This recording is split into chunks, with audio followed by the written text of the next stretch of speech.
أعوذ بالله من الشيطان الرجيم پناه وړم الله تعالی شړل شوی شیطان څخه. بسم الله الرحمن الرحيم د الله په نوم چې ډېر زیات مهربان پورا رحم لرونکی دی. أولئك الذين هدى الله فبهداه مقتده قل لا أسألكم عليه أجرا إن هو إلا ذكرى للعالمين.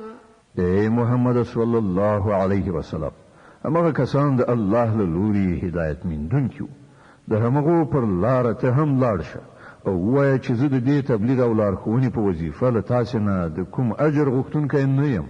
دا خو د ټولو نړیوالو لپاره یو عمومي نصیحت دی.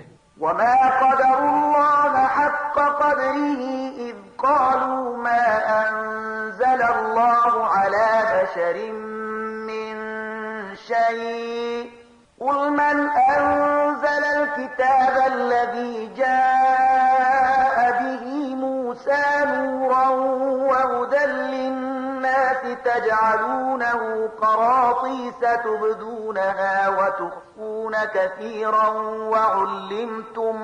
وعلمتم ما لم تعلموا أنتم ولا آباؤكم قل الله ثم ذرهم في خوضهم يلعبون.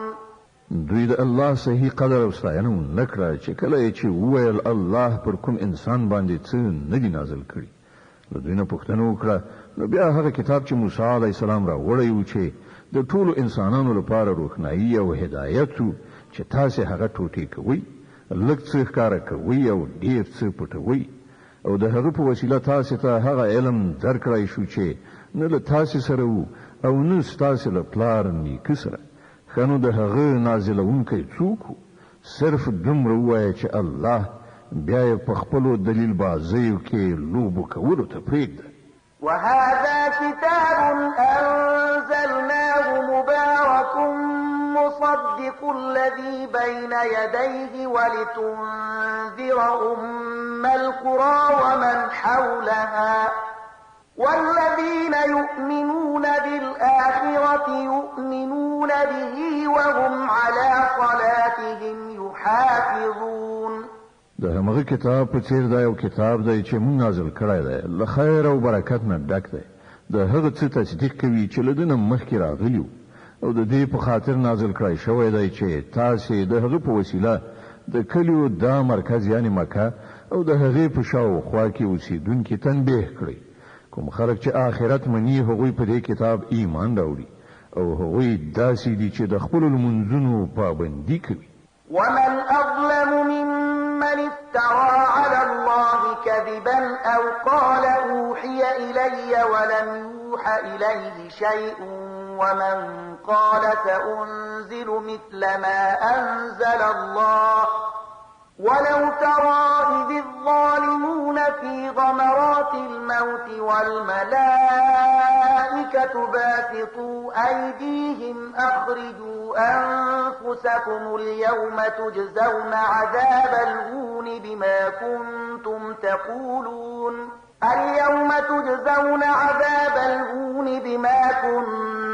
تقولون على الله غير الحق وكنتم عن آياته تستكبرون.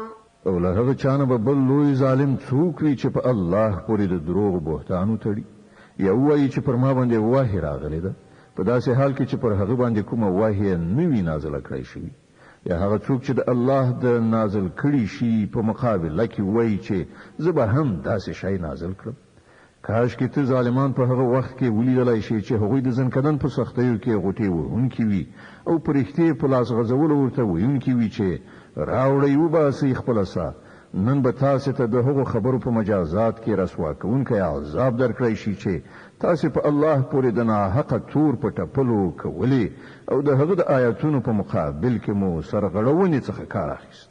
ولقد جئتمونا فرادا كما خلقناكم أول مرة وتركتم ما خولناكم وراء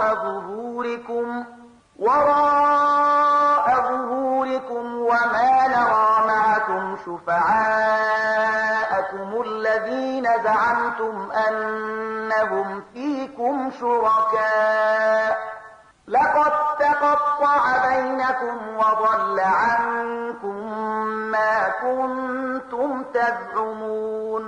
الله بووی دادا وستاسې همغسې تنها زما په وړاندې حاضر شوي لکه څنګه چې مونږ په لومړي ځل تاسې یوازې پیدا کړي وي.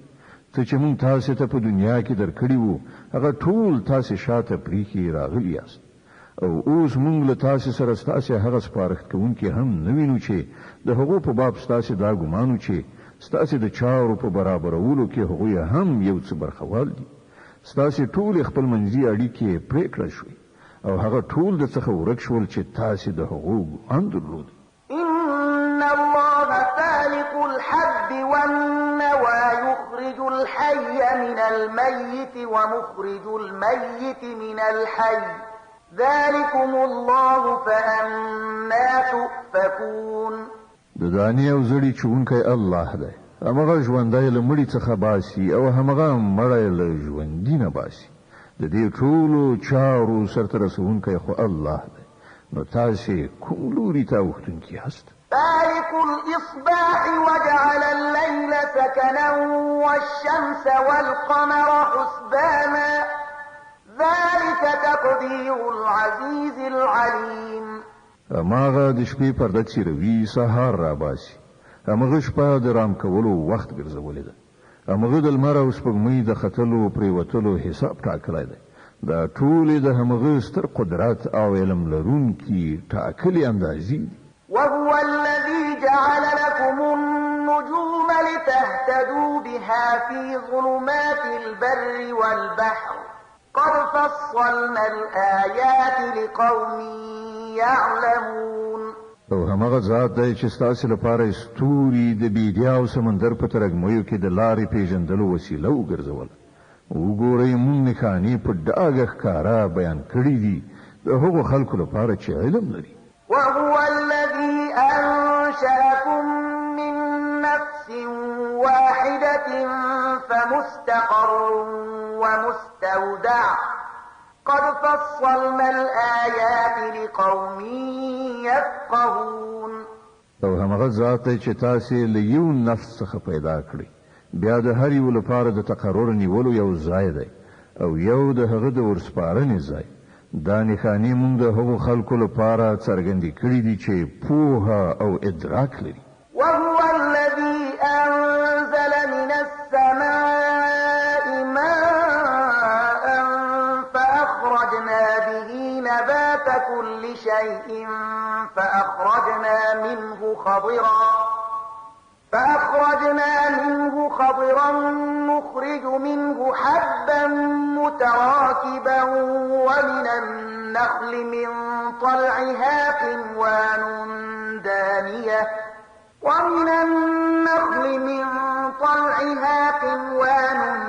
دانية وجنات من أعناب والزيتون والرمان مشتبها وغير متشابه انظروا إلى ثمره إذا أثمر وينعه إن في ذلكم لآيات لقوم يؤمنون. او همغه ذات چې له اسمانه یو بو ورولي بیا د هغو په وسیله هر راز نباتات را وټوکول بیا ورڅخه شنه ښېرازه کښتونه او ونې پیدا کړي بیا ورڅخه لاندې باندې سپرې دانې را ویستلې او د خرماو له څانګو نه د میوو وږي شینګلې پیدا کړي چې له ډېر بار نیولو نه ښکته زانګي او د انګورو زیتون او انارو باغونه یې جوړ کړل چې د هغو میوې یو بل ته څیرمه ورته هم دي او بیا د هرې یوې خصوصیات بیل هم دي. دا ونې چې کله میوه نیسي نو په هغو کې د میوې راوړلو او بیا یې د پخېدو څرنګوالي ته لږ ځیر شي. په دې شیانو کې نښانې دي د هغو کسانو لپاره چې ایمان راوړي. وجعلوا لله شركاء الجن وخلقهم وخرقوا له بنين وبنات بغير علم سبحانه وتعالى عما يصفون. د دې لپاره هم خلکو پیریان د الله سره شریکان وانګیرل په داسې حال کې چې هغه د هغو خالق دی او بې پوهې او بې ادراکه د هغه لپاره زامن او لونې جوړې کړي په داسې حال کې چې هغه له هغو خبرو څخه پاک او ډېر لوړ دی چې دوی کوي. بديع السماوات والأرض أما يكون له ولد ولم تكن له صاحبة وخلق كل شيء وهو بكل شيء عليم. هغه خو د آسمانونو او ځمکې هستونکی دی. د هغه کوم زوی له کومه کېدای شي چې له سره څوک د هغه د ژوند ملګری نشته. هغه هر څه پیدا کړی دي او هغه په هر څه پوهېدونکی دی. ذلكم الله ربكم لا إله إلا هو خالق كل شيء فاعبدوه وهو على كل شيء وكيل. دا د الله ستاسو رب هیڅ کوم بل خدای له هغه پرته نشته. د هر څه خالق.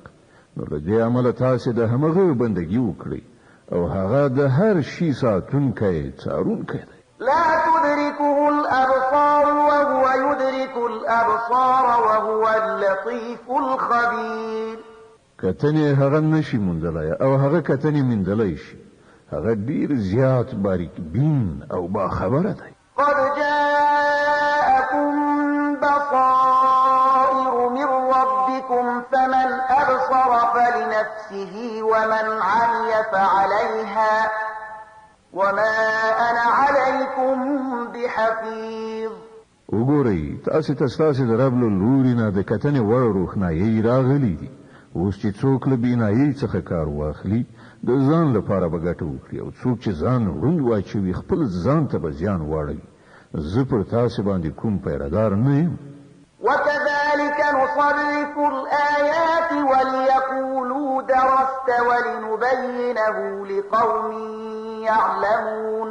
په دې ډول موږ خپل آیتونه بیا په بیلابیلو ډولونو بیانوو او د دې لپاره بیانوو چې دا خلک به وایي تا له چا څخه زده کړه کړې ده او کوم کسان چې عالمان دي د هغو لپاره موږ حقیقت روښانه کړو. اتبع ما أوحي إليك من ربك لا إله إلا هو وأعرض عن المشركين.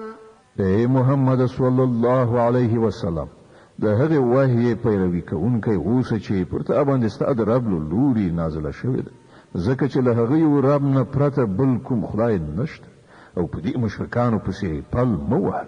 ولو شاء الله ما أشركوا وما جعلناك عليهم حفيظا وما أنت عليهم بوكيل. کله الله خوښ وای نو هغه په خپل داسې لار چاره برابر ولای شو چې دا خلک مشرکان شوي نه وای. ته مونږ پر هغه باندې پیرادار نه ټاکلای او نه ته پر هغه باندې مسلط ساتونکې. ولا تسبوا الذين يدعون من دون الله فيسبوا الله عدوا بغير علم كذلك زينا لكل أمة عملهم ثم إلى ربهم مرجعهم فينبئهم بما كانوا يعملون. اے مؤمنان دا خلک چې الله نه پرته څوک بلی هغوی ته کنځلې مه کوئ. چېرته داسې ونشي چې دوی له شرک نه په نور الله وړاندې تګ سره د ناپوهۍ له امله الله ته کنځلې وکړي. مونږ خو په همدې ډول د هرې ډلې لپاره د هغې کړه وړه ښایسته کړي دي. بیا د هغوی د همغه خپل رب په لوري ورګرځېدل دي. په هغه وخت کې به هغه ورته څرګنده کړي چې هغوی څه کړي. وأقسموا بالله جهد أيمانهم لئن جاءتهم آية ليؤمنن بها قل إنما الآيات عند الله وما يشعركم أنها إذا جاءت لا يؤمنون. دوی له سختو قسمونو خوړلو سره وایي چې کوم ته کومه نښانه راشي نو موږ پر ایمان راوړو. اے محمد صلی الله علیه وسلم دوی ته وایي چې نښانې خو له الله سره دي او تاسو څنګه وپوهول شئ چې که نښانې را هم شي نو دوی ایمان راوړونکي نه دي.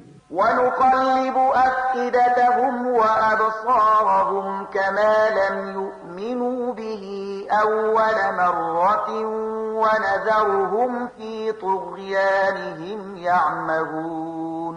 مون په همغه شان د دوی زړونه او نظر اړو لکه څنګه چې دوی لومړی ځل په ایمان نو راوړی. مون دوی په همدې سرکشي کې لالهند پریږدو. د الانعام سوره چې د قران عظیم شان شپږمه مبارکه سوره ده په مکه معظمه کې را نازله شوې ده. 115 آیاتونه لري. تلاوت او پښتو ترجمه یې له 111 آیت څخه اوري.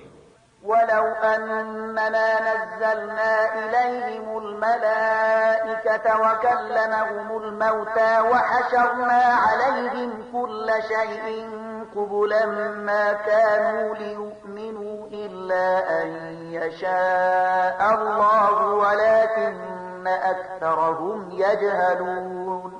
کوم پر دوی باندې پرختیا هم نازل کړي وای او مړو له دوی سره خبرې کړي وای او د ټول نړۍ شیان مو د دوی تر نظر لاندې راغون کړي وای بیا هم دوی ایمان راوړونکي نو مګر دا چې د خدای همدا غوښتنه وی چې هغوی د ایمان راوړي او زیاتره خلک د ناپوهۍ خبرې کوي. وكذلك جعلنا لكل نبي عدوا شياطين الإنس والجن يوحي بعضهم إلى بعض زخرف القول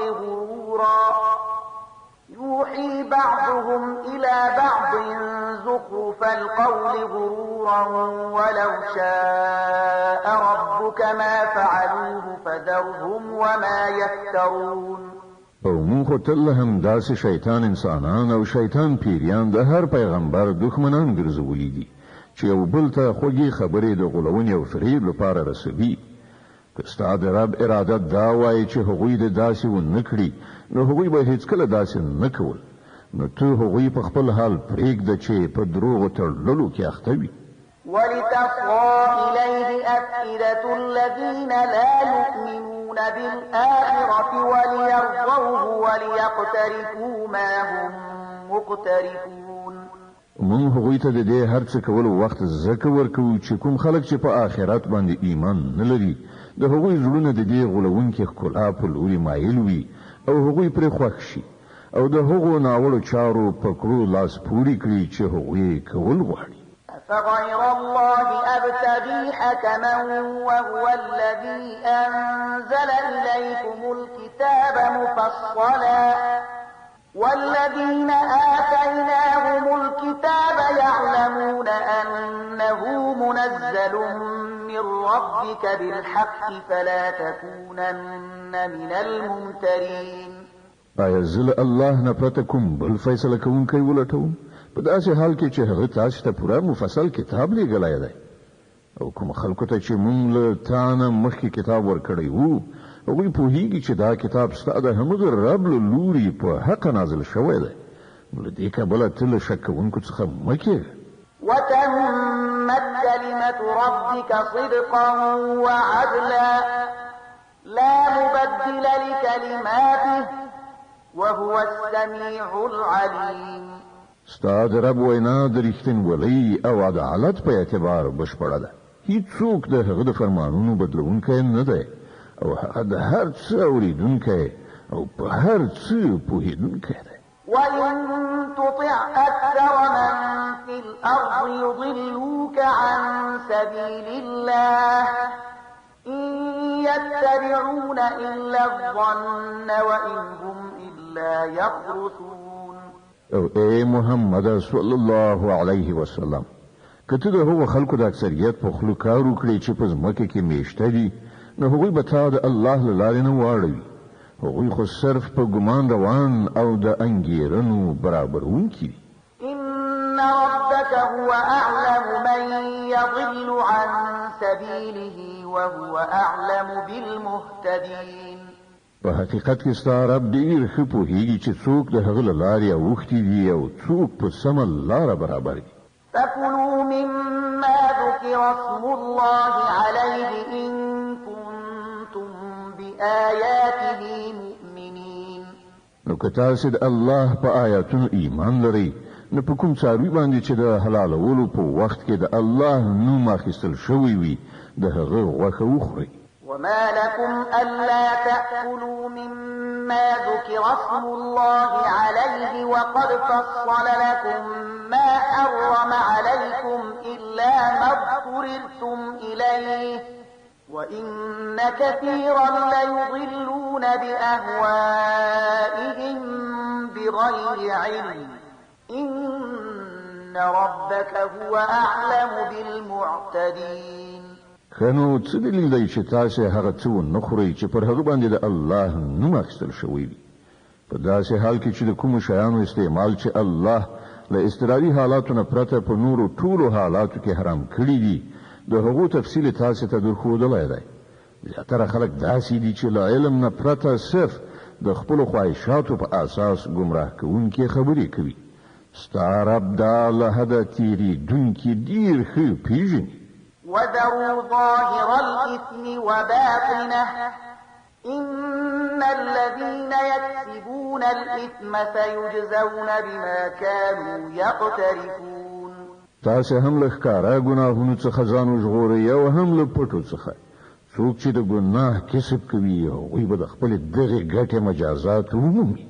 ولا تأكلوا مما لم يذكر اسم الله عليه وإنه لفسق وإن الشياطين ليوحون إلى أوليائهم ليجادلوكم وإن أطعتموهم إنكم لمشركون. او کوم څاروي چې د الله د نوم په اخیستلو نوي ذبح کړی شوي د هغه غوښه مه خورئ. دا کار فسق دی. شیطانان د خپلو ملګرو په زړونو کې شکونه او اعتراضونه اچوي تر څو چې هغوی له تاسو سره شخړه وکړي. خو که تاسو د هغوی اطاعت ومانه تاسو به په باوري توګه مشرکان یاست. أَوَمَنْ كَانَ مَيْتًا فَأَحْيَيْنَاهُ وَجَعَلْنَا لَهُ نُورًا يَمْشِي بِهِ فِي النَّاسِ كَمَنْ مَثَلُهُ فِي الظُّلُمَاتِ لَيْسَ بِخَارِجٍ مِنْهَا كَذَلِكَ زُيِّنَ لِلْكَافِرِينَ مَا كَانُوا يَعْمَلُونَ. آیا هغه څوک چې مخکې مړو بیا موږ ورته ژوند وباښه او هغه رڼا مو ورکړه چې د هغې په وړانګو کې هغه د خلکو په منځ کې د ژوند لاره وهي د هغه چا په څیر کېدی شي چې په ترږمیو کې غورځېدلی وي او په هیڅ شان ورڅخه وتونکی نه وي. د کافرانو لپاره په همدې توګه د هغوی کړه وړه ښایسته کړی شوي. وكذلك جعلنا في كل قرية أكابر مجرميها ليمكروا فيها وما يمكرون إلا بأنفسهم وما يشعرون. او په همدې ډول مونږ په هر سیمه کې د هغې غټ غټ مجرمان بوخت کړي دي چې هلته د خپل مکر او ټګۍ جالو غوړوي. اصلا هغوی د خپل ټګۍ په لومه کې په خپله نښتي دي خو له هغوی سره د دې شعور نشته. وَإِذَا جَاءَتْهُمْ آيَةٌ قَالُوا لَن نُّؤْمِنَ حَتَّى نُؤْتَىٰ مِثْلَ مَا أُوتِيَ رُسُلُ اللَّهِ اللَّهُ أَعْلَمُ حَيْثُ يَجْعَلُ رِسَالَتَهُ سَيُصِيبُ الَّذِينَ أَجْرَمُوا صَغَارٌ عِندَ اللَّهِ وَعَذَابٌ شَدِيدٌ بِمَا كَانُوا يَمْكُرُونَ. کله چې هغو ته کوم آیت راشي نو هغوی وایي مونږ به یې تر هغه پورې ونه منو تر څو چې په خپله مونږ ته هغه څه را نه کړی شي چې د الله رسولانو ته ورکړی شوي دي. الله ډېر ښه پوهېږي چې چېرته خپله پیغمبري غوره کړي. هغه وخت نږدې دی چې د مجرمان د خپلو ټګیو په مجازات کې د الله په وړاندې له رسوایۍ یو سخت عذاب سره مخامخ شي. فمن يرد الله أن يهديه يشرح صدره للإسلام ومن يرد أن يضله يجعل صدره ضيقا حرجا كأنما يصعد في السماء كذلك يجعل الله الرجس على الذين لا يؤمنون. نو دا حقیقت دی چې اته چې الله د لارښودنې اراده وکړي د هغې سینه د اسلام لپاره پرانیزي او څوک چې وغواړي ګمراه کړي د هغې سینه تنګوي او داسې ساه بندیږي لکه چې د آسمان په لور پورته کیږي. په دې توګه الله له حق څخه د تېښتې او کرکې ناپاکي پر هغو کسانو مسلطوي چې ایمان نه راوړي. وهذا صراط ربك مستقيما قد فصلنا الآيات لقوم يذكرون. په داسې حال کې چې دا لاره ستا د رب سمه لاره ده او د هغه نښانې د هغو خلکو لپاره څرګندې کړای شوي دي چې نصیحت مني. لهم دار السلام عند ربهم وهو وليهم بما كانوا يعملون. د هغوی لپاره د هغو له رب سره د سلامتیا کور دی او هغه د هغې سمې کړنچارې له امله د هغوی سرپرست دی چې هغوی غوره کړې ده. ويوم يحشرهم جميعا يا معشر الجن قد استكثرتم من الإنس وقال أولياؤهم من الإنس ربنا استمتع بعضنا ببعض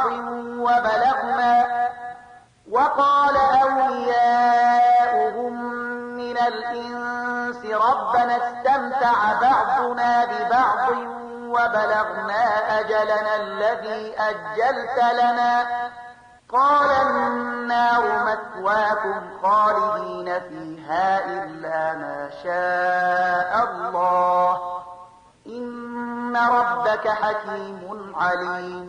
په هغه ورځ چې الله ټول خلق تر محاصرې لاندې را ټول کړي په هغه ورځ به هغه پیریانو ته په خطاب وفرمایي چې ای د پیریانو ډلې تاسو خو په انساني نوې باندې خل لاس پاک کړ له انسانانو څخه چې څوک د هغوی ملګري وو هغوی به عرض وکړي چې پروردګار زمونږ هر یو له بل نه پوره استفاده کړې ده او اوس مونږ هغې نیټې ته را رسېدلي یو چې تا راته ټاکلې وه.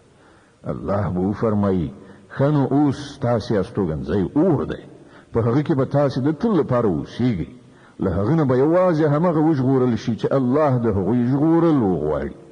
بشکه ستا رب د حکمت خاوند او عالم دی.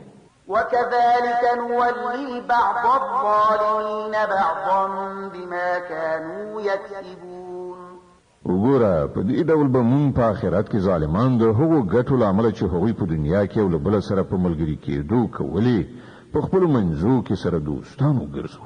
يا معشر الجن والإنس ألم يأتكم رسل منكم يقصون عليكم آياتي وينذرونكم لقاء يومكم هذا قالوا شهدنا على أنفسنا وغرتهم الحياة الدنيا وشهدوا على أنفسهم أنهم كانوا كافرين. په هغه وخت کې به الله له هغو څخه دا پوښتنه هم وکړي چې ای د پیریانو او انسانانو ډلې آیا تاسو ته په خپله له همدا تاسې څخه هغه پیغمبران نه وو راغلي چې تاسې ته زما آیاتونه اورول او د دې ورځې له سرنوشت نه یې ویرولی؟ هغوی به وایي هو موږ د ځان پر خلاف په خپله شاهدي وایو نن د دنیا ژوندانه دا خلک په غولونه کې اچولي دي خو په هغه وخت کې به هغوی په خپله د ځان پر خلاف شاهدي ووایي چې هغوی کافران. ذلك أن لم يكن ربك مهلك القرى بظلم وأهلها غافلون. دا شاهدی به له هغو څخه د دې لپاره واخیستله شي چې دا ثابته شي چې ستا رب په ظلم سره د کلیو تباه کوونکی نه و چې کله د هغو استوګن له حقیقت څخه بېخبره. ولكل درجات مما عملوا وما ربك بغافل عما يعملون. د هر چا درجه د هغه د کړو وړو په تناسب ده او ستا رب د خلکو د کړو وړو څخه بېخبره نه دی. وربك الغني ذو الرحمة إن يشأ يذهبكم ويستخلف من بعدكم ما يشاء كما أنشأكم من ذرية قوم آخرين. ستا رب نیاز او د رحمت خاوند دی که هغه وغواړي نو تاسې به له منځه یوسي او ستاسې په ځای به نور هغه خلک راولي چې چاته د هغه خوښ وي لکه څنګه چې تاسې د ځینو نورو خلکو له زوځات څخه راپورته کړي یاست. إنما توعدون لآت وما أنتم بمعجزين. له تاسو سره چې کوم شی وعده کیږي هغه رومرو راتلونکی دی او تاسو د خدای د عجزولو وس نه لرئ یعنی د خدای تقدیر ته تغییر نشئ ورکولی. قل يا قوم اعملوا على مكانتكم إني عامل فسوف تعلمون من تكون له عاقبة الدار إنه لا يفلح الظالمون. اے محمد وای چې اے خلکو تاسو په خپل ځای عمل کوونکی اوسئ یو زبا هم په خپل ځای عمل کوو ژر به درته څرګنده شي چې د چا عاقبت کیږي بېشکه چې ظالمان نه بریالي کیږي. وجعلوا لله مما ذرأ من الحرث والأنعام نصيبا فقالوا هذا لله بزعمهم وهذا لشركائنا فما كان لشركائهم فلا يصل إلى الله وما كان لله فهو يصل إلى شركائهم ساء ما يحكمون. دې خلکو د الله لپاره په خپل د همغلو پیدا کړو کښتونو او څارویو څخه یو برخه ټاکلې ده او په خپل ګمان وایي دا د الله لپاره ده او دا زموږ د انګیرلو شریکانو لپاره. نو کومه برخه چې د هغوی د انګیرلو شریکانو لپاره ده هغه خو الله ته نه رسیږي خو کومه چې د الله لپاره ده هغه د هغوی شریکانو ته رسیږي. څنګه بدې فیصلې کوي دا خلک. وكذلك زين لكثير من المشركين قتل أولادهم شركاؤهم ليردوهم وليلبسوا عليهم دينهم ولو شاء الله ما فعلوه فذرهم وما يفترون. او په همدې ډول د ډیرو مشرکانو لپاره د هغوی شریکانو د خپل اولاد وژل ښایسته کړي تر څو چې هغوی له تباهۍ سره مخامخ کړي او هغوی د خپل دین په باب په اشتباه کې واچوي. که الله غوښتي وای نو دوی به داسې نه وکړي نو دوی پرېږده چې په خپلو دروغو جوړولو کې اخته وي. د الانعام مبارکه سوره چې د قرآن عظیم الشان شپږمه سوره ده په مکې معظمې کې رانازله شوې ده 115 آیاتونه لري. تلاوت او پښتو ترجمه یې له 138 آیت څخه اوري. وقالوا هذه أنعام وحرث حجر لا يطعمها إلا من نشاء بزعمهم وأنعام حرمت ظهورها وأنعام لا يذكرون اسم الله عليها افتراء عليه سيجزيهم بما كانوا يفترون. وای دا څاروي او دا کښت ممنوع دي. دا یوازې هغه خلک خوړلی شي چې مونږ په هغو باندې خوړلو غواړو په داسې حال کې چې دا بندیز هغوی له خپله ځانه لګولی دی. بل ځینې څاروي دي چې پر هغو باندې سپرلي کول او پیټه یې وړل حرام کړی شوي او ځینې څاروي دي چې پر هغو باندې د الله نوم نه اخلي او دا هر څه هغوی پر الله باندې افترا کړې ده. ژر به الله دوی ته د دې دروغو جوړولو مجازات ورکړي. وقالوا ما في بطون هذه الأنعام خالصة لذكورنا ومحرم على أزواجنا وإن يكن ميتة فهم فيه شركاء سيجزيهم وصفهم إنه حكيم عليم. او وای چې د دې څارویو په ګیډه کې دي دا په ځانګړي ډول زمونږ د نارینه‌وو لپاره دي او زمونږ پر ښځو باندې حرام دي خو که مړ وي نو دواړه د هغه په خوړلو کې شریک کېدای شي. دا خبرې چې دوی غوټه کړي دي د دې مجازات به الله دوی ته ورکړي. بېشکه هغه حکیم او له ټولو خبرونه خبر دی. قد خسر الذين قتلوا أولادهم سفها بغير علم وحرموا ما رزقهم الله افتراء على الله قد ضلوا وما كانوا مهتدين. په باوري توګه هغه خلک زیانمن شول چې خپل اولادونه د جهالت او ناپوهۍ په اساس ووژل او د الله ورکړې روزي په الله باندې په دروغو تړلو سره حرام وګڼله. په یقیني ډول هغوی ګمراه شول او هیڅکله هغوی له سمې لارې میندونکو څخه نه وو.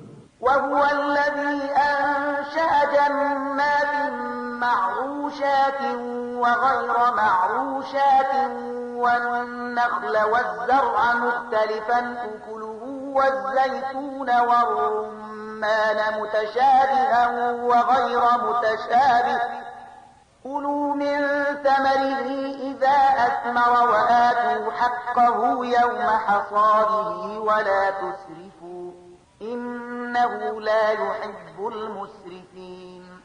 دا همغه ذات دی چې په ځمکه خپاره او د ونو مخ پورته باغونه او د خرماو ونې پیدا کړي کښتونه یې زرغون کړي چې له هغو څخه راز خوراکي مواد په لاس راځي د زیتون او د انارو ونې پیدا کړي چې د هغو میوې په رنګ څیرمه او په خوند کې بیلې د هغو له پیداوارو نه وخورئ چې کله میوه ونیسي او د الله حق ادا کړئ چې کله فصل وریبئ او له حده تیری مه کوئ چې الله له حده تیري کوونکي نه خوښوي.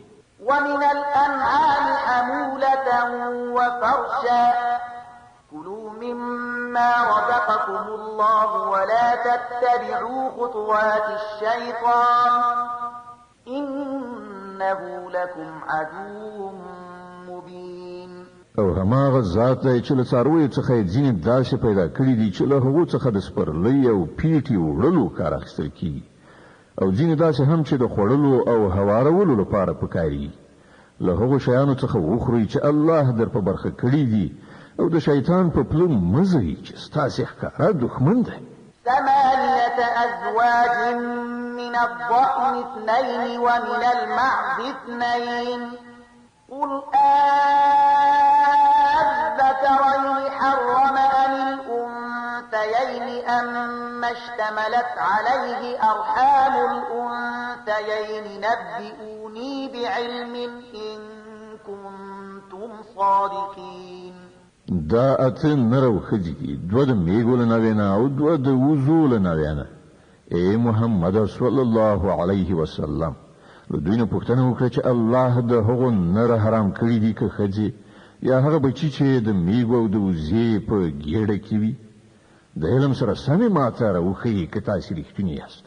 ومن الإبل 2 ومن البقر 2 قل الذكرين حرم أم الأنثيين أما اشتملت عليه أرحام الأنثيين أم كنتم شهداء إذ وصاكم الله بهذا فمن أظلم ممن افترى على الله كذبا ليضل الناس بغير علم إن الله لا يهدي القوم الظالمين.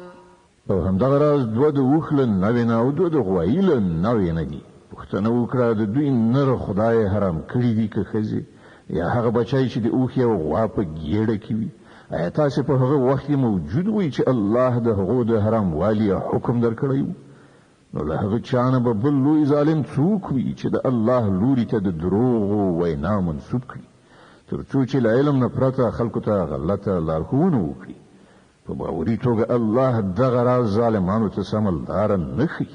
قل لا أجد فيما أوحي إلي محرما على طاعم يطعمه إلا أن يكون ميتة أو دما مسفوحا أو لحم خنزير فإنه رجس أو فسق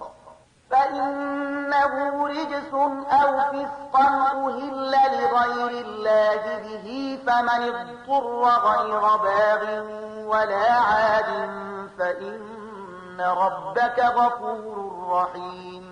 اے محمد صلی الله علیه وسلم دوی ته وایي کومه وحی چې ماته راغلی ده په هغې کې خو زه کوم داسې شی نه مومم چې په کوم خوړونکي باندې حرام وي مګر دا چې هغه مرداره یعنې خپله مړ شوی وي یا توی شوي وینه وي یا د خوږو غوښه وي چې هغه ناپاکه ده یا فسق وي چې د الله د نوم د اخیستلو پرته ذبح کړی شوی وي نو څوک چې د اړتیا په حالت کې له دغو شیانو څخه کوم شی وخوري پرته له دې چې هغه د نافرمانۍ اراده ولري او پرته له دې چې د اړتیا له اندازې څخه زیاتی وکړي نو په دې کې شک نشته چې ستا رب له تېرېدنې څخه کار اخیستونکی او رحم کوونکی دی.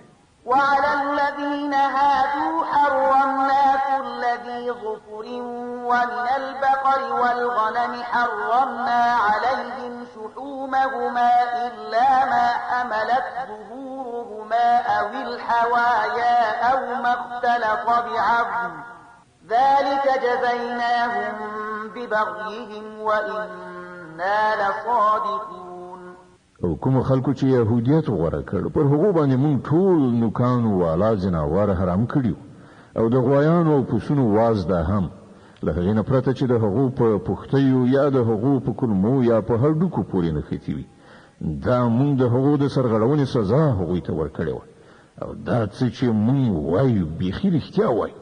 فإن كذبوك فقل ربكم ذو رحمة واسعة ولا يرد بأسه عن القوم المجرمين. اوس که هغوی تا دروغجنو ګڼي نو ورته ووایه چې ستاسې د رب د رحمت لمن ارته ده او له ګناهکارانو څخه د هغه د عذاب مخه ګرځول کېدی نشي. سيقول الذين أشركوا لو شاء الله ما أشركنا ولا آباؤنا ولا حرمنا من شيء كذلك كذب الذين من قبلهم حتى ذاقوا بأسنا قل هل عندكم من علم فتخرجوه لنا إن تتبعون إلا الظن وإن أنتم إلا تخرصون. دا مشرکان بس تاسو د دې خبرو په جواب کې ارومرو وایي چې که الله غوښتلای نو به مونږ مشرکان شوي وو او نو به زمونږ پلار نیکه او نو به مونږ کوم شی حرام ګڼلی. د همدغه راز خبرو په جوړولو له دوی نه مخکې خلکو هم حق ته د دروغو نسبتونه کړي وو تر دې پورې چې په پای کې زمونږ د عذاب خوند وڅاک. دوی ته ووایه آیا له تاسې سره څه علم شته چې هغه مونږ ته وړاندې کړی شي؟ تاسې خو صرف په ګمان روان یاست او ځانګړې انګېرنې کوئ. قل فلله الحجة البالغة فلو شاء لهداكم أجمعين. بیا ووایه ستاسې د دې سند په مقابل کې حقیقت ته رسېدلی سند خو له الله سره دی.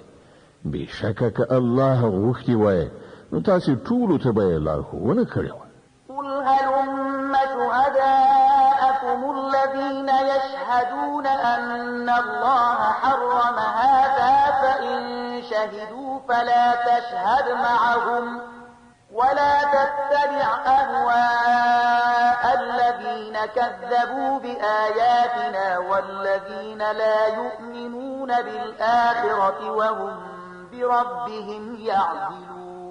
دوی ته ووایه چې خپل هغه شاهدان راولئ چې د دې خبرې شاهدي ووایي چې الله دا شیان حرام کړي. نو که هغوی شاهدي ووایي نو ته له هغو سره شاهدي مه وایه او هیڅکله د هغو خلکو په غوښتنو پسې مزه چې هغوی زموږ آیاتونو ته د دروغو نسبتونه کړي او له آخرت نه منکران دي او نور له خپل رب سره شریکوي. قل تعالوا أتل ما حرم ربكم عليكم ألا تشركوا به شيئا وبالوالدين إحسانا ولا تقتلوا أولادكم من إملاق نحن نرزقكم وإياهم ولا تقربوا الفواحش ما ظهر منها وما بطن ولا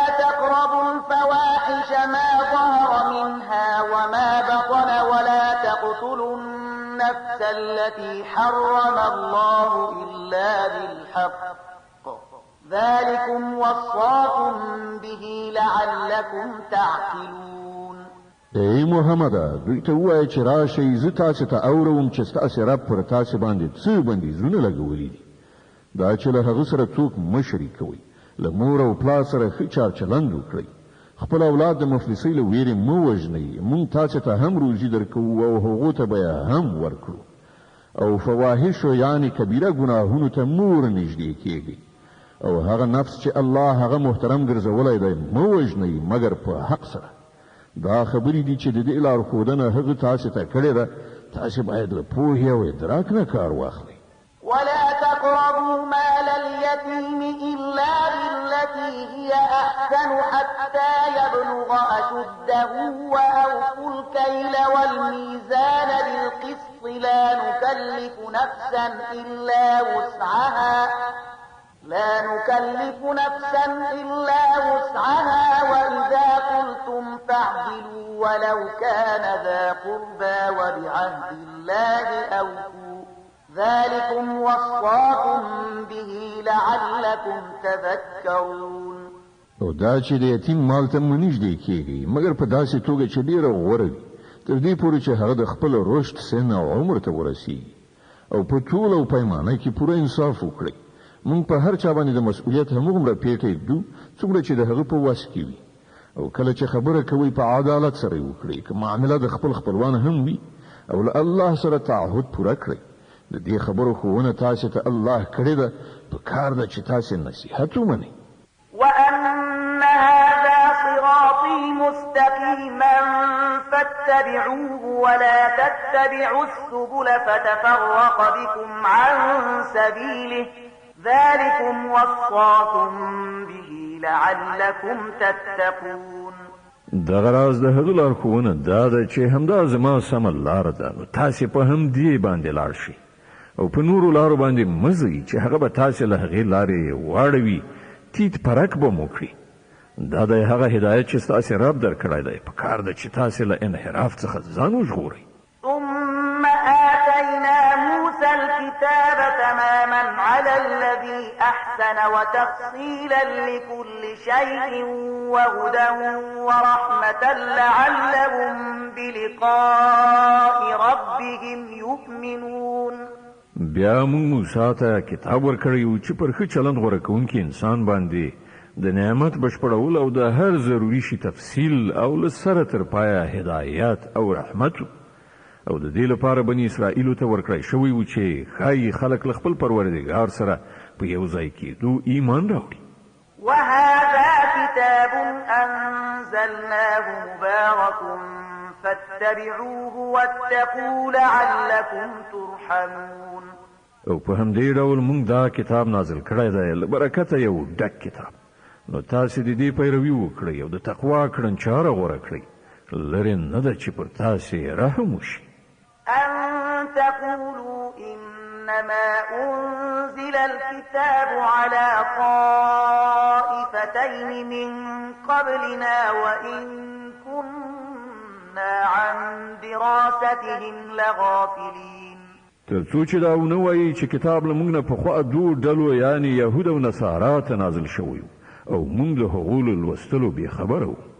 أو تقولوا لو أنا أنزل علينا الكتاب لكنا أهدى منهم فقد جاءكم بينة من ربكم وهدى ورحمة فمن أظلم ممن كذب بآيات الله وصدف عنها سنجزي الذين يصدفون عن آياتنا سوء العذاب بما كانوا يصدفون.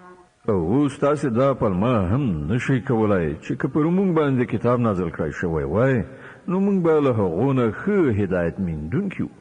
تاسې ته ستاسې د رب له لوري نه یو روښانه دلیل هدایت او رحمت راغلی دی.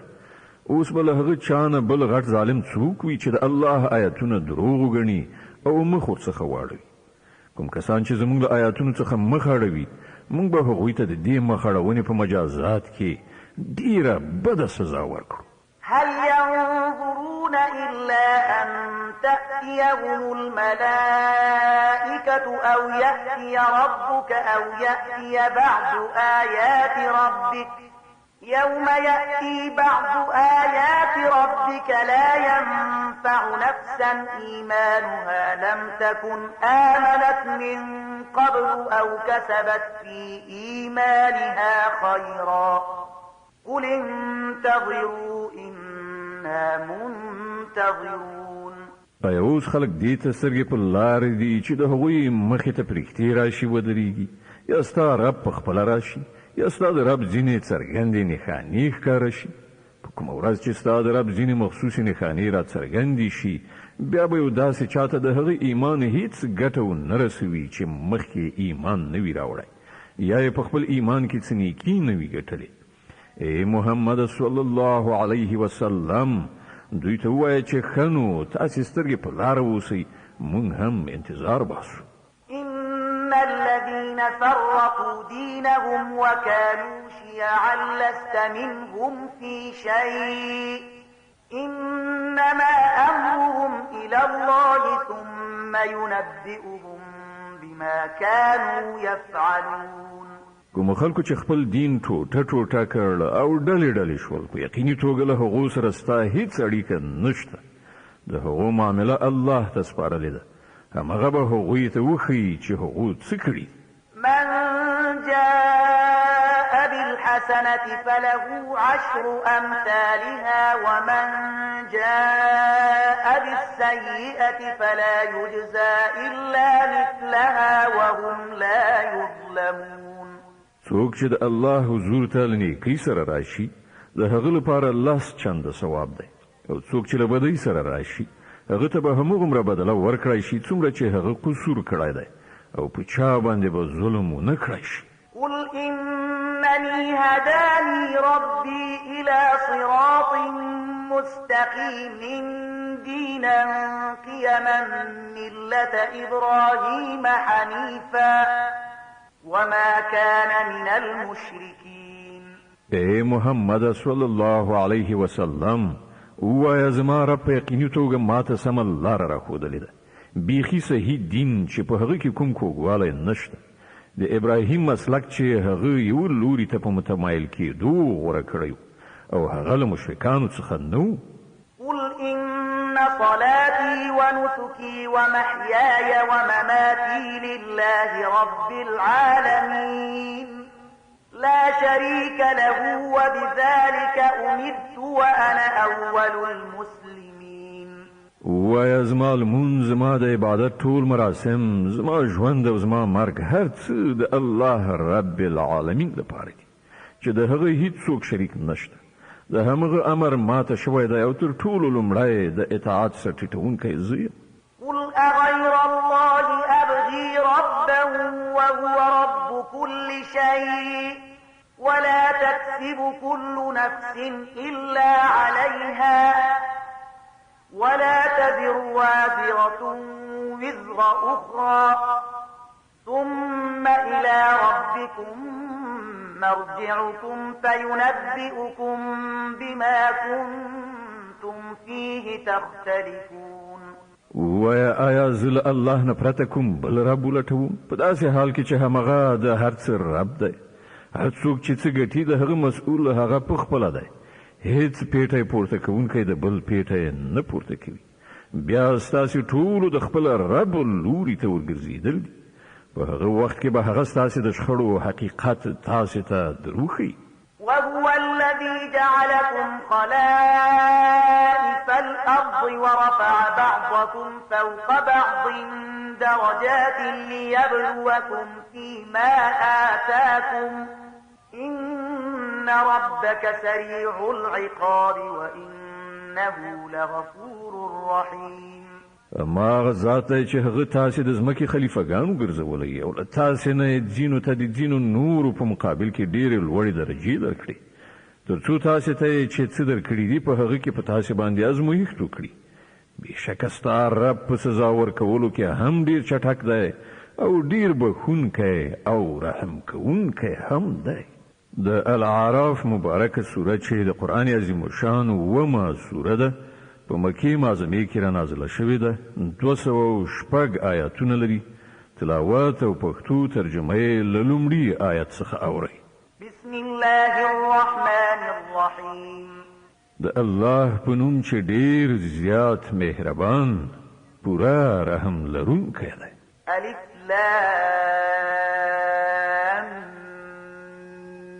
میم صاد. كتاب أنزل إليك فلا يكن في صدرك حرج منه لتنذر به وذكرى للمؤمنين. الف لام میم صاد. دا یو کتاب دی چې تا ته درلیږل شوی دی. نو ای محمد صلی الله علیه وسلم ستا په زړه کې د له ده نه څه اندېښنه نه وي. د ده له نازلولو نه هدف دا دی چې ته د ده په وسیله منکرانو وویروې او د مؤمنانو لپاره یادونه وي. اتبعوا ما أنزل إليكم من ربكم ولا تتبعوا من دونه أولياء قليلا ما تذكرون. اے خلکو، څه چې ستاسې د رب له لوري پر تاسې باندې نازل شوي دي د هغو پیروي وکړئ او له خپل رب نه پرته د نورو سرپرستانو پیروي مه کوئ، خو تاسې نصیحت ډېر لږ منئ. وكم من قرية أهلكناها فجاءها بأسنا بياتا أو هم قائلون. څومره ودانۍ دي چې هغه مونږ تباه کړې، پر هغو باندې په ناڅاپي ډول د شپې زمونږ عذاب پرېوت یا په رڼا ورځ په داسې وخت کې راغی چې هغوی استراحت کړی. فما كان دعواهم إذ جاءهم بأسنا إلا أن قالوا إنا كنا ظالمين. او کله چې پر هغوی باندې زموږ عذاب راغی نو د هغوی په ژبه له دې وینا پرته نور څه نه و چې موږ په رښتیا سره ظالمان. فلنسألن الذين أرسل إليهم ولنسألن المرسلين. نو دا کار ارومرو کېدونکی دی چې موږ له هغو خلکو څخه حساب واخلو چې موږ هغوی ته پیغمبران ورلیږلي دي او له پیغمبرانو نه به هم د پیغام رسولو پوښتنه وکړو. فلنقصن عليهم بعلم وما كنا غائبين. بیا به موږ په خپله په کامل علم سره ټوله ماجرا د هغوی مخې ته وړاندې کړو. ښه نو موږ چېرته غایب نه وو. والوزن يومئذ الحق فمن ثقلت موازينه فأولئك هم المفلحون ومن خفت موازينه فأولئك الذين خسروا أنفسهم بما كانوا بآياتنا يظلمون. او په هغه ورځ به تله کټ مټ حق وي. د چا چې پله درنه وي همغوی به خلاصون ومومي او د چا چې پلې سپکې شي همغوی به په زیان کې د خپل ځان اخته کوونکي وي، ځکه چې هغوی زموږ له آیاتونو سره له ظلمه ډک برخورد کوي. ولقد مكناكم في الأرض وجعلنا لكم فيها معايش قليلا ما تشكرون. مونږ تاسې له وس واک سره په ځمکه کې میشته کړئ او ستاسې لپاره مو دلته د اوسېدو وسایل برابر کړل، خو تاسې ډېر کم شکر ویستونکي یاست. ولقد خلقناكم ثم صورناكم ثم قلنا للملائكة اسجدوا لآدم فسجدوا إلا إبليس لم يكن من الساجدين. مونږ ستاسې هستونه یعنې پیدایښت پیل کړ، بیا مو ستاسو صورت جوړ کړ، بیا مو پرښتو ته وویل چې آدم ته سجده وکړئ. په دې امر سره ټولو سجده وکړه، خو ابلیس په سجده کوونکو کې شامل نه شو. قال ما منعك ألا تسجد إذ أمرتك قال أنا خير منه خلقتني من نار وخلقته من طين. پوښتنه یې وکړه ته څه شي له سجدې کولو څخه منع کړې کله چې ما درته امر کړی و؟ وی ویل زه له هغه نه غوره یم، تا زه له اوره پیدا کړی یم او هغه له خټې څخه. قال فاهبط منها فما يكون لك أن تتكبر فيها فاخرج إنك من الصاغرين. الله فرمایل خنو ته له دې ځایه کوز شه، ته حق نه لرې چې دلته د لویۍ غرور وکړې، ووځه چې په حقیقت کې ته له ذلیل شوو څخه یې. قال أنظرني إلى يوم يبعثون. وی ویل ما ته تر هغې ورځې پورې مهلت راکړه چې دا ټول دوهم ځل راپاڅول شي. قال إنك من المنظرين. قال فبما أغويتني لأقعدن لهم صراطك المستقيم ثم لآتينهم من بين أيديهم ومن خلفهم وعن أيمانهم وعن شمائلهم ولا تجد أكثرهم شاكرين. وی فرمایل مهلت ته درته وی ویل خنو څنګه چې تا زه په ګمراهۍ کې اخته کړم زه به هم اوس ستا د سمې لارې په سر باندې دغو انسانانو ته څارو کینم له وړاندې وروسته ښي خوا کیڼې خوا هر لوري به یې راایسار کړم او ته به د دوی زیاتره شکر ویستونکي ونه مومې. قال اخرج منها مذءوما مدحورا لمن تبعك منهم لأملأن جهنم منكم أجمعين. وی فرمایل له دې ځایه سپکه ورټل شوی ووځه باور ولره چې له دوی څخه چې څوک ستا پیروي وکړي ستا په شمول به له هغو ټولو نه دوزخ ډک. ويا آدم اسكن أنت وزوجك الجنة فكلا من حيث شئتما ولا تقربا هذه الشجرة فتكونا من الظالمين. او ای آدمه ته او ستا مېرمن دواړه په دې جنت کې اوسېږي هر چیرته چې هر شی ستاسې زړه غواړي خورئ خو دغې ونې ته نږدې مه ورځئ که نه نو له ظالمانو څخه به وشمېرل شئ. فوسوس لهما الشيطان ليبدي لهما ما وري عنهما من سوآتهما وقال ما نهاكما ربكما عن هذه الشجرة إلا أن تكونا ملكين أو تكونا من الخالدين. بیا شیطان هغوی تیر ویستل تر څو چې د هغوی شرم ځایونه چې یو له بله پټ کړی شوي وو د هغوی په وړاندې بربنډ شي. هغو ته یې وویل ستاسې رب چې تاسې له دې ونې څخه منع کړي یاست د دې باعث له دې پرته نور څه نه دي چې چیرته تاسې پرېږدي نه شي یا تاسې ته د تل لپاره ژوند در په برخه نه شي. وقاسمهما إني لكما لمن الناصحين. او هغه په لوړه یعنې قسم خوړلو هغوی ته وویل چې زه ستاسې رښتینی خیر غوښتونکی یم.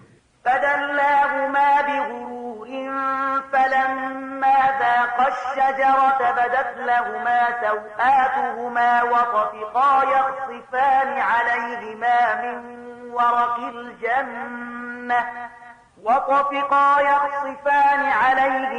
من ورق الجنة وناداهما ربهما ألم أنهكما عن تلكما الشجرة وأقل لكما إن الشيطان لكما عدو مبين. په دې توګه په غولولو سره هغه دواړه کرار خپلې لارې ته راواړول. په پای کې چې کله هغوی د هغې ونې خوند وڅاکه نو د یو بل په وړاندې د هغوی سطر مات شو او هغوی د جنت په پاڼو سره د خپلو بدنونو په پټولو لاس پورې کړ. په دې وخت کې چې کله د هغو رب هغوی ته غږ وکړ آیا ما تاسې له دې ونې څخه نه وی منع کړي او نه مې وویلي چې شیطان ستاسې ښکاره دښمن دی؟ قالا ربنا ظلمنا أنفسنا وإن لم تغفر لنا وترحمنا لنكونن من الخاسرين. دواړو وویل ای زموږ ربه موږ په خپل ځان ظلم وکړ اوس که تا موږ ته بښنه ونه کړه او پر موږ دې رحم ونه کړ نو موږ به ارومرو تباه شو. قال اهبطوا بعضكم لبعض عدو ولكم في الأرض مستقر ومتاع إلى حين قال فيها تحيون وفيها تموتون ومنها تخرجون. وی فرمایل کوز شي تاسې یو د بل دښمنان او ستاسې لپاره تر یوې ټاکلې مودې پورې په ځمکه کې د اوسېدو ځای او د ژوند وسایل دي او وی فرمایل په همغې کې ستاسې ژوند او ستاسې مرګ دی او له همغې څخه به په پای کې تاسې راویستلی شئ. يا بني آدم قد أنزلنا عليكم لباسا يواري سوآتكم وريشا ولباس التقوى ذلك خير ذلك من آيات الله لعلهم يذكرون. اے د آدم اولادی مونږ تاسو ته جامې نازلې کړې دي چې ستاسو د بدن شرم ځایونه وپوښي او ستاسو د بدن د ساتنې او ښکلا وسیله هم وي او ډیره غوره جامه د پرهیزګارۍ جامه ده. دا د الله له نښانو څخه یوه نښانه ده. په کار ده چې خلک ورڅخه درس واخلي. د الاعراف مبارکه سوره چې د قرآن عظیم شان ومه سوره ده په مکې معظمې کې را نازله شوې ده. 206 آیاتونه لري. تلاوت او پښتو ترجمه یې له 20 آیت څخه اورئ. يا بني آدم لا يفتننكم الشيطان كما أخرج أبويكم من الجنة ينزع عنهما لباسهما ليريهما سوآتهما إنه يراكم هو وقبيله من حيث لا ترونهم إنا جعلنا الشياطين أولياء للذين لا يؤمنون. ای بنی آدمانو داسې د نوي چې شیطان تاسې بیا همغه شان په فتنه کې اخته کړي لکه څنګه چې هغه ستاسې مور پلار له جنت نه ویستلی او له هغو څخه یې د هغو جامې ویستلې وي تر څو د هغو شرم ځایونه یو د بل په وړاندې لوڅ شي. هغه او د هغه ملګري تاسې له یو داسې ځای نه ویني چې له هغه ځایه تاسې هغوی نشئ لیدلی. مونږ دا شیطانان د هغو خلکو سرپرستان ګرځولي دي چې ایمان نه راوړي. وإذا فعلوا فاحشة قالوا وجدنا عليها آباءنا والله أمرنا بها قل إن الله لا يأمر بالفحشاء أتقولون على الله ما لا تعلمون. کله چې دا خلک کوم د شرم وړ کار کوي نو وایي مونږ په همدې کړنلاره باندې خپل پلرونه نیکونه میندلي او په خپل الله مونږ ته د داسې چارو سرته رسولو امر کړی دی. دوی ته ووایه الله هیڅکله د بې حیایي امر نه کوي. ایا تاسې د الله د نوم په اخیستلو هغه خبرې کوئ چې د هغو په باب تاسې معلومات نه لرئ؟ قل أمر ربي بالقسط وأقيموا وجوهكم عند كل مسجد وادعوه مخلصين له الدين كما بدأكم تعودون. اے محمد صلی الله علیه وسلم دوی ته ووایه زما رب خو د ریښتینولۍ او عدالت امر کړی دی او د هغه حکم خود دا دی چې په هر عبادت کې خپل لوری سم کړئ همغه وبلئ خپل دین د همغه لپاره خالص کړئ په کومه توګه چې هغه اوس پیدا کړی یاست په همدې ډول به بیا تاسې پیدا کړلی شئ. فريقا هدى وفريقا حق عليهم الضلالة إنهم اتخذوا الشياطين أولياء من دون الله ويحسبون أنهم مهتدون. یوې ډلې ته خو هغه سمه لاره ښودلې ده خو پر بلې ډلې ګمراهي ثابته شوې ده ځکه چې هغوی د خدای په ځای شیطانان خپل سرپرستان نیولي او هغوی انګیري چې مونږ په سمه لاره باندې.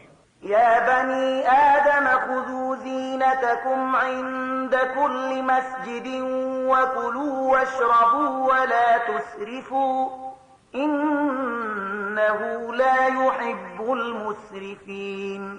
ای بنی آدمان د هر عبادت په وخت کې په خپل ښکلا سینګار اوسئ او خورئ څښئ او له حده تیری مه کوئ.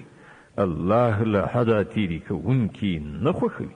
قل من حرم زينة الله التي أخرج لعباده والطيبات من الرزق قل هي للذين آمنوا في الحياة الدنيا خالصة يوم القيامة كذلك نفصل الآيات لقوم يعلمون.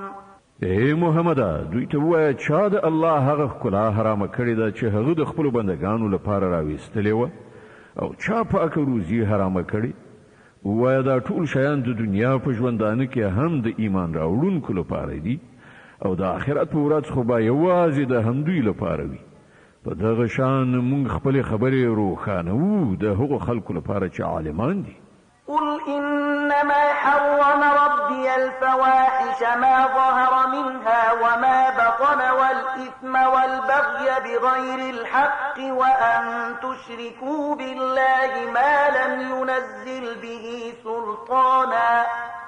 وأن تشركوا بالله ما لم ينزل به سلطانا وأن تقولوا على الله ما لا تعلمون اے محمد صلی الله علیه وسلم دوی ته وایي چې زما رب چې کوم شیان حرام کړی دي هغه خود دی د بې حیايي چارې که ښکاره وي او که پټې او ګناه او د حق پر خلاف تیری او دا چې له الله سره تاسې کوم څوک شریک کړئ چې د هغه لپاره کوم سند نه دی نازل کړی او دا چې د الله په نوم داسې کومه خبره وکړئ چې د هغې په باب تاسې معلومات نه لرئ چې هغه په حقیقت کې همغه کړې ده ولكل أمة أجل فإذا جاء أجلهم لا يستأخرون ساعة ولا يستقدمون د هر قوم لپاره د مهلت یوه نیټه ټاکلې ده بیا چې کله د کوم قوم وخت او نیټه پوره کیږي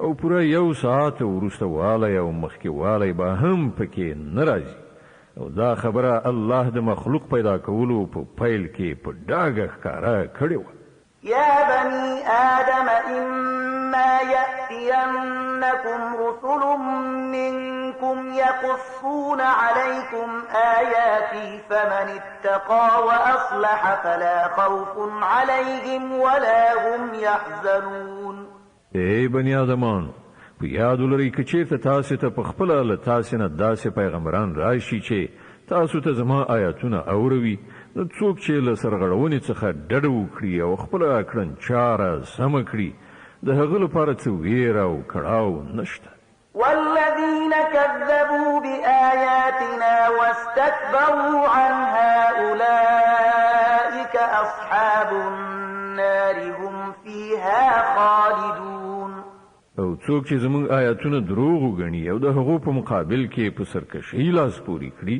هغوی به دوزخیان وي د تل لپاره به پکې استوګن وي فمن أظلم ممن افترى على الله كذبا أو كذب بآياته أولئك ينالهم نصيبهم من الكتاب حتى إذا جاءتهم رسلنا يتوفونهم قالوا أين ما كنتم تدعون من دون الله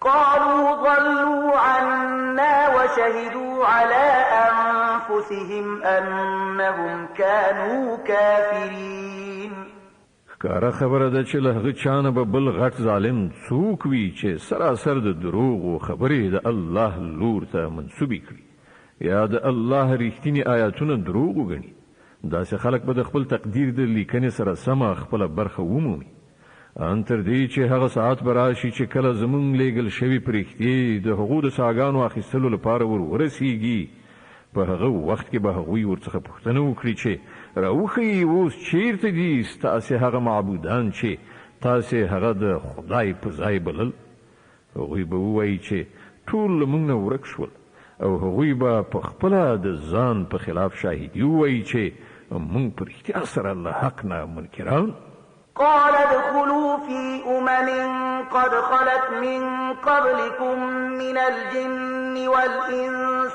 في النار كلما دخلت أمة لعنت أختها حتى إذا اداركوا فيها جميعا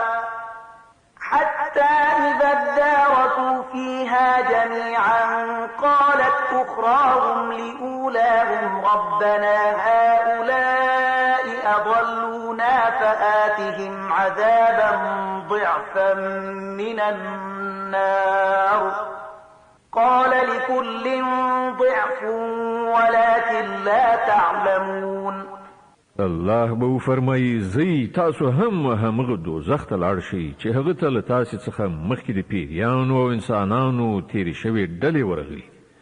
هره ډله چې کله دوزخ ته ننوځي نو پر خپله مخکنۍ ډله باندې به لعنت ویونکی ننوځي، ان تر دې چې کله ټوله هلته سره یو ځای شي نو هره وروستۍ ډله به د مخکنۍ ډلې په باب وایي چې ای پروردګار دا خلکو چې مونږ یې بې لارې کړو نو له دې امله دوی ته 2 چنده سزا ورکړه. په جواب کې به ویل شي د هر یوې لپاره 2 چنده سزا ده، خو تاسې پوهیږئ نه. وقالت أولاهم لأخراهم فما كان لكم علينا من فضل فذوقوا العذاب بما كنتم تكسبون. او لمړنۍ ډله به دوهمې ډلې ته وایي چې که موږ د پړې یعنې ملامتۍ وړو نو تاسې پر موږ باندې څه ښه توب درلود، اوس د خپلو کړو وړو په نتیجه کې د عذاب خوند وڅکئ. إن الذين كذبوا بآياتنا واستكبروا عنها لا تفتح لهم أبواب السماء ولا يدخلون الجنة حتى يلج الجمل في سم الخياط وكذلك نجزي المجرمين. باور ولرئ چې زموږ آیاتونه دروغجن ګڼلي دي او د هغو په مقابل کې سر غړولی دی، د هغو لپاره به د آسمان دروازې هیڅکله پراننستل شي. جنت ته د هغو تګ دومره ناممکن دی لکه د ستنې سپم څخه د اوښ تېرېدل. موږ مجرمان په همداسې مجازات محکومو. لهم من جهنم مهاد ومن فوقهم غواش وكذلك نجزي الظالمين. د هغو لپاره به د دوزخ لاندې یعنی فرش او د همدې دوزخ له پاسه اغوستونه یعنی پوخ وي. دا د هغه بدله چې مونږ ظالمانو ته ورکو. والذين آمنوا وعملوا الصالحات لا نكلف نفسا إلا وسعها أولئك أصحاب الجنة هم فيها خالدون. د دې پر خلاف کوم کسانو چې زموږ آیاتونه منلي دي او غوره عملونه یې کړي دي او په دې باب مونږ هر څوک د هغه د وسې په اندازه مسؤل ګرځو. هغوی جنتیان دي، هلته به هغوی تل اوسي. ونزعنا ما في صدورهم من غل تجري من تحتهم الأنهار وقالوا الحمد لله الذي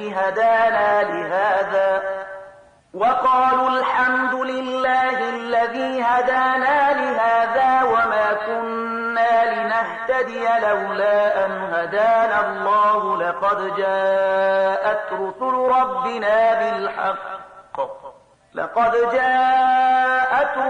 ربنا بالحق ونودوا أن تلكم الجنة أورثتموها بما كنتم تعملون. د هغو په زړونو کې چې د یو بل په خلاف کوم خیره وي هغه به مونږ ایسته کړو، د هغوی نه لاندې به ویالې بهیږي او هغوی به ووایي چې ثنا ستاینه الله لره ده چې هغه مونږ ته دا لاره وښودله. مونږ په خپله لاره نشوی موندلی که الله مونږ ته لارښوونه نه وای کړې. زمونږ د رب لیږل شوي پیغمبران په رښتیا سره په حق راغلي وو. په هغه وخت کې به آواز راشي چې دا جنت چې تاسې د هغه وارثان ګرځېدلي یاست تاسې ته د هغو عملونو په بدل کې درکړی شوی دی چې تاسې کول. ونادى أصحاب الجنة أصحاب النار أن قد وجدنا ما وعدنا ربنا حقا فهل وجدتم ما وعد ربكم حقا قالوا نعم فأذن مؤذن بينهم اللعنة الله على الظالمين.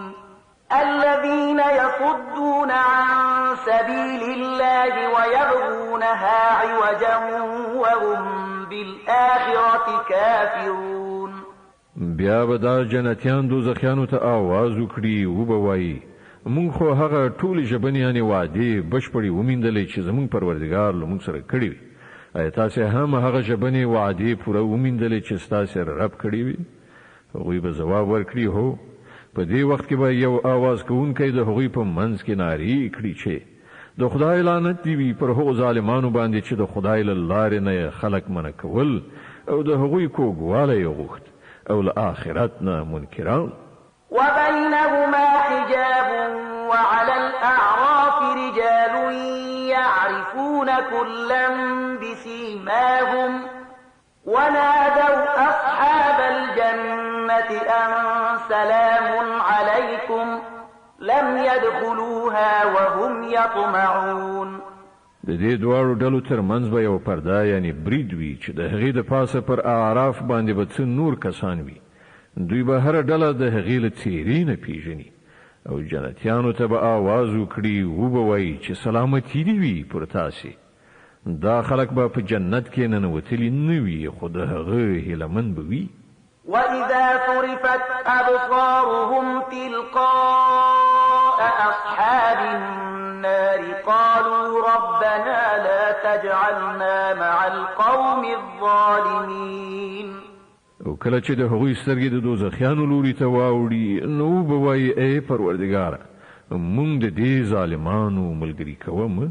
ونادى أصحاب الأعراف رجالا يعرفونهم بسيماهم قالوا ما أغنى عنكم جمعكم وما كنتم تستكبرون أهؤلاء الذين أقسمتم لا ينالهم الله برحمة ادخلوا الجنة لا خوف عليكم ولا أنتم تحزنون.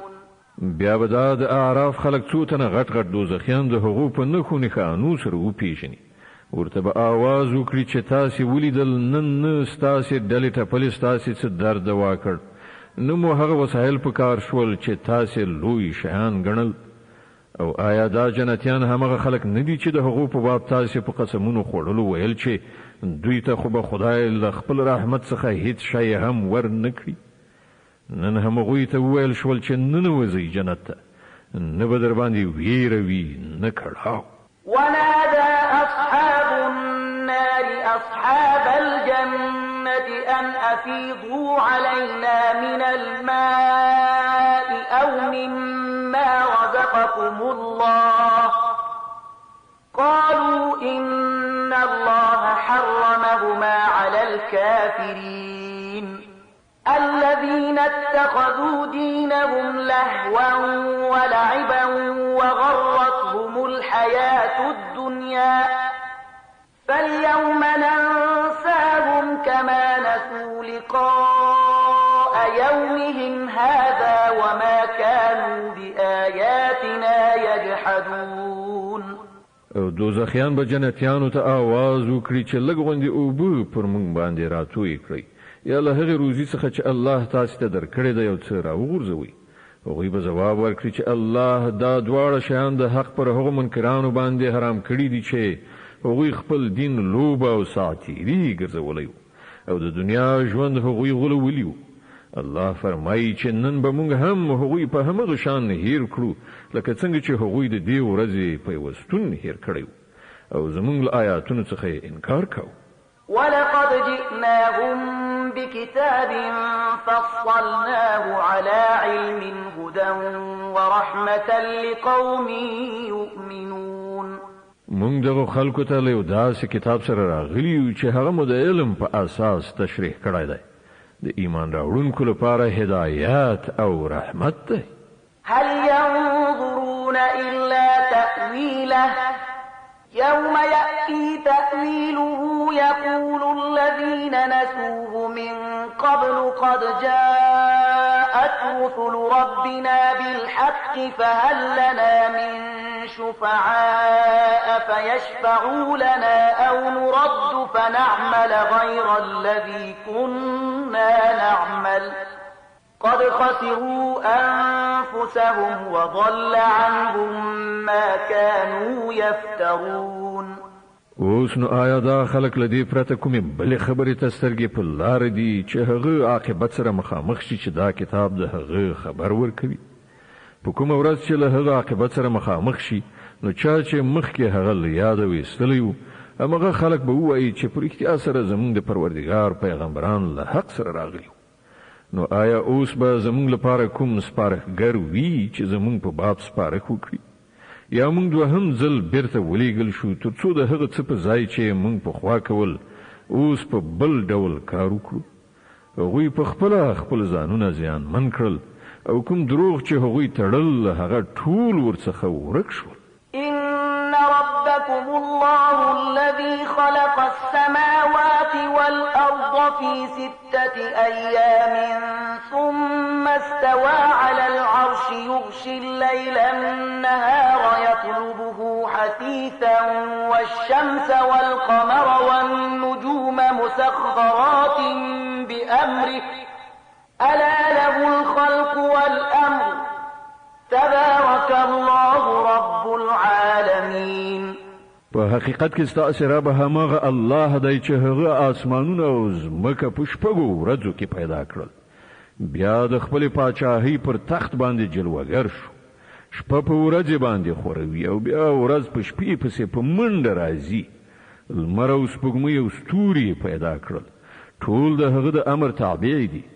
خبردار اوسئ د همغه هستونه ده او د همغه حکومت ده، لوی د الله لره د ټولو نړیوالو مالک او پروردګار ده. ادعوا ربكم تضرعا وخفية إنه لا يحب المعتدين. خپل رب وبلئ په زارۍ او په پټه پټه، دا یقیني ده چې هغه له حده تیری کوونکي نه خوښوي. ولا تفسدوا في الأرض بعد إصلاحها وادعوه خوفا وطمعا إن رحمة الله قريب من المحسنين. زمکه کې فساد مراوړي چې کله په هغه کې اصلاحات راغلي او همغه خدای له ویری او امید سره وبلئ، په یقیني توګه د الله رحمت نیکانو ته نږدې دی. وهو الذي يرسل الرياح بشرا بين يدي رحمته حتى إذا أقلت سحابا ثقالا سقناه لبلد ميت فأنزلنا به الماء فأخرجنا به حتى إذا أقلت سحابا ثقالا سقناه لبلد ميت فأنزلنا به الماء فأخرجنا به من كل الثمرات كذلك نخرج الموتى لعلكم تذكرون. او همغه د الله ذات دی چې بادونه د خپل رحمت مخکې زیری ورکوونکي لیږي، بیا چې کله هغوی له اوبو څخه درنې شوې وریځې را الوزوي نو هغه د کومې مړې ځمکې په لوري خوځوي او هلته د باران په ورولو له همغې مړې ځمکې نه رنګارنګ میوې راباسي. وګورئ په دې ډول موږ مړي د مرګ له حالت نه راباسو. په کار ده چې تاسې له دې کتنې څخه درس واخلئ. والبلد الطيب يخرج نباته بإذن ربه والذي خبث لا يخرج إلا نكدا كذلك نصرف الآيات لقوم يشكرون. کومه ځمکه چې خوي هغه د خپل پروردګار په امر سره ښې میوې دانې راوړي او کومه کرونده چې ناکاره وي له هغې څخه له بابیزه یعنې بیکاره حاصلاتو نه پرته نور څه نه راوځي. په دې توګه موږ د هغو خلکو لپاره بیا نښانې وړاندې کوو چې شکر ویستونکي دي. لقد أرسلنا نوحا إلى قومه فقال يا قوم اعبدوا الله ما لكم من إله غيره إني أخاف عليكم عذاب يوم عظيم. مونږ نوح د هغه د قوم لوري ته ولېږه. هغه وویل ای زما قومه د الله بندګي وکړئ، له هغه پرته ستاسې هیڅ بل خدای نشته. زه پر تاسې باندې د یوې هیبتناکې ورځې له عذابه ویریږم. قال الملأ من قومه إنا لنراك في ضلال مبين. د هغه د قوم مشرانو ځواب ورکړ، مونږ ته خو داسې ښکاري چې ته په څرګنده ګمراهۍ کې اخته یې. قال يا قوم ليس بي ضلالة ولكني رسول من رب العالمين أبلغكم رسالات ربي وأنصح لكم وأعلم من الله ما لا تعلمون. وی ویلی زما قومه زه په کومه ګمراهۍ کې نه یم اخته شوی بلکې زه د رب العالمین پیغمبر یم. تاسې ته د خپل رب پیغامونه رسوم. ستاسې خیر غوښتونکی یم او ما ته د الله له لوري د هغه څه معلومات راکړی شوي چې تاسې ته نه دي معلوم. أو عجبتم أن جاءكم ذكر من ربكم على رجل منكم لينذركم ولتتقوا ولعلكم ترحمون. ایا تاسې په دې خبره حیران شوي چې تاسې ته په خپله ستاسې د قوم نه د یو سړي په وسیله ستاسې د رب یادونه راغله تر څو چې ستاسې پاملرنه راواړوي او تاسې له انحراف نه ځان وژغورئ او پر تاسې رحم وشي. فكذبوه فأنجيناه والذين معه في الفلك وأغرقنا الذين كذبوا بآياتنا إنهم كانوا قوما عمين.